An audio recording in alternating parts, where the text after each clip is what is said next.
Hello YouTube, Hooflong128 here, and I thought I'd give an update video to some stuff I purchased over the last week, and actually got them in my hand. The first item I got is a PlayStation power cord for an original PlayStation 1. I have an original PlayStation, the very first model, not the PS1, and I misplaced my power cord. The same guy had this adapter, which is a Gemini Electronics PlayStation 2 to Xbox or GameCube adapter. Now these things go for about 16 bucks on Amazon, and as you can see it says $6. Well, the guy took $3 for it. You know, he had a couple more. I should have picked them up, but I was buying produce as well, so I wanted to make sure I had enough money for my veggies. So yeah, I got the Capcom Classics Mini Mix for the Game Boy Advance. Now this one has Bionic Commando, Strider, and I believe Mini Final Fight or something like that. This is an original Game Boy cartridge, The Legend of Zelda: Link's Awakening. Now this is one of my favorite games from that era. A Link to the Past and Link's Awakening are probably my favorite games from Nintendo back then, besides of course Mario Kart and Street Fighter. I've used to own this when I had a Game Boy back when I was a teenager, so I thought, hey, you know, I have something I'm about to show you in a minute, so why not get this as well. It's the Game Boy player for a Nintendo GameCube. Now I made sure, one of the guys said to make sure about the screws being there. The screws are there,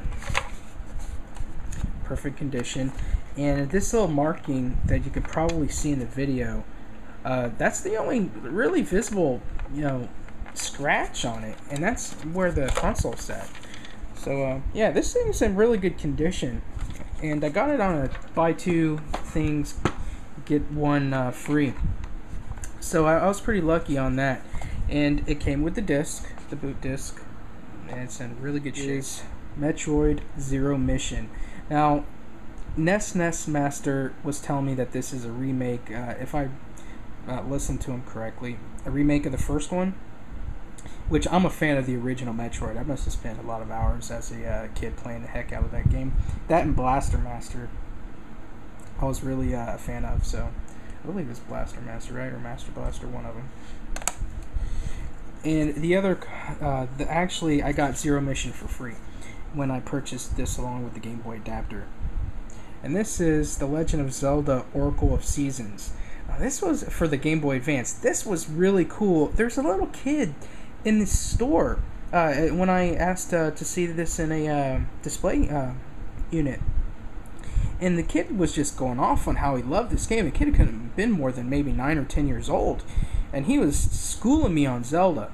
Now, I'm a big Zelda fan of this era of systems. I don't really care for the Nintendo 64 versions. I think they're overrated. And I haven't really played Twilight Princess. I like the Game Boy, or I like the Nintendo GameCube with the cel-shaded graphics. That was the Wind Waker. That was a pretty good game. But I'm not so much of the Nintendo 64, so this gives me an opportunity to play a game that holds to the original Link's Awakening and still have an experience that's new. Now, I got this off of Amazon, and this is for the PlayStation 2. This came in on Saturday when I got back from the Flea Market. It's just still sealed in the box, or in the packaging, rather, in the box. And this is Mobile Light Force 2 for the PlayStation 2. Now, this is a shmup, which the box art absolutely has nothing to do. It looks maybe like a Smash TV game that stars Charlie's Angels, but it's actually Castle Shikigami 1. It's a very, very interesting shmup, very popular, and I can't wait to get part 2. There's still some new ones on Amazon, and I'll get 3 for the Wii as soon as I get some extra cash. Another game that I got with Mobile Light Force was Mobile Light Force for the PlayStation. Now this is also sealed, And this is one of the reasons why I picked up that power cord for the PlayStation. Yeah, I could play it on my PS3, but I have a new CRT TV that I want to test out with the Dreamcast and the PlayStation 1. So do on all my retro systems. And yeah, the Sony PlayStation is as retro as it gets, you know. It's a great system. And this is actually a port of Gunbird. This has absolutely nothing to do with Mobile Light Force 2, which is very interesting, except it has the same box art. What a cheap way to save on your games. And it's by the same company, XS. They got the bid to port both games over to the United States.